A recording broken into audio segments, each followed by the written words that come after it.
في اختيار ناس كتير بتاخده وهي فاكرة انه صح، بس بعد سنة او 2 تكتشف ان المشكلة ما كانتش في الفلوس. المشكلة انك اخترت طريق مش شبهك من البداية. الفيديو ده مش عشان تبدأ، الفيديو ده عشان تفهم انت مين قبل ما تختار. الحقيقة اللي محدش بيقول عليها ان مفيش طريق اونلاين فاشل.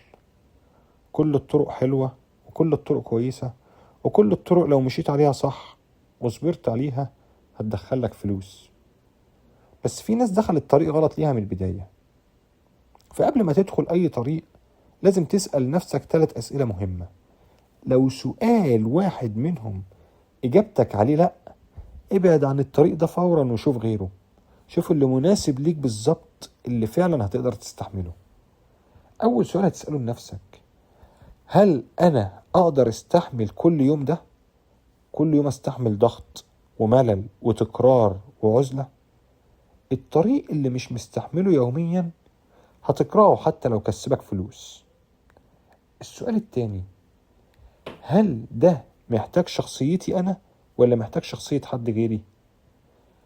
أسوأ حاجة إنك تبني شغل محتاج منك إنك تمثل طول الوقت، تتقمص شخصية حد غيرك.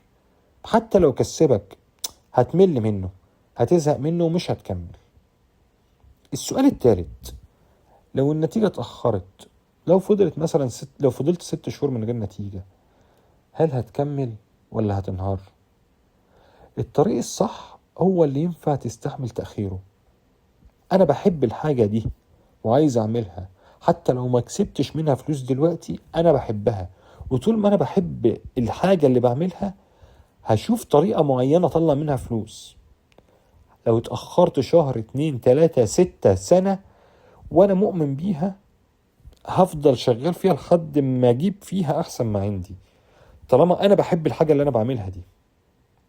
الخلاصة إن الطريق الصح مش الطريق اللي بيبان سهل. الطريق الصح هو الطريق اللي ما يكسركش وانت ماشي فيه. لو الكلام ده لمس حاجة جواك وحابب تكون جزء من العيلة، اشترك في القناة وفعل زر الجرس، لأن اللي جاي مش تحفيز، اللي جاي تفكير عملي يخليك تختار صح.